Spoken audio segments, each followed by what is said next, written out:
Mesdames, Messieurs, bonsoir. Pour ouvrir cette édition du journal, c'est l'image du jour, la destruction de plusieurs immeubles en banlieue parisienne. Hello, darkness, my old friend. I've come to talk with you again.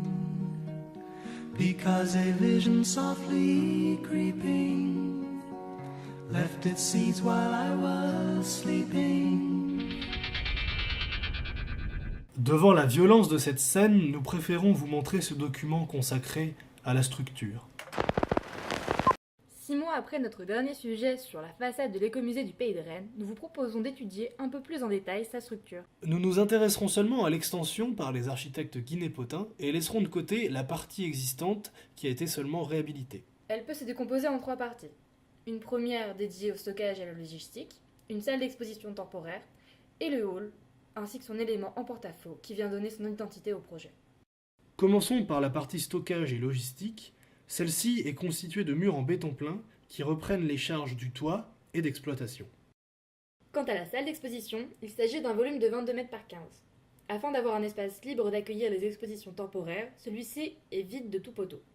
Cela implique de poutres de 15 mètres de long avec des inerties importantes grâce à leur section. Les charges sont ensuite reprises en façade nord et sud par les poteaux en bois qui les ramènent dans des sous-bassements en béton.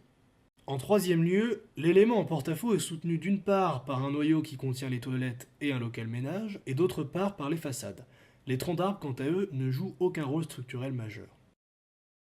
Le noyau est composé de murs en béton et d'un mur en ossature bois toute hauteur. Le toit est soutenu par des fermes de charpente en bois pour être repris par la coque du module et ensuite par les éléments verticaux jusqu'au sol.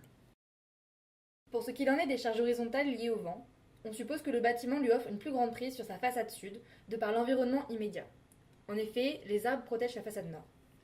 On remarque 2 éléments toute hauteur de chaque côté de la salle d'exposition, avec une grande inertie. Ils serviraient de voile de contreventement. On remarque également que la façade nord est nervurée, pour augmenter sa raideur. On suppose qu'elle participe donc également à reprendre les efforts horizontaux du bâtiment. Les architectes utilisent cette forme également pour amener de la lumière.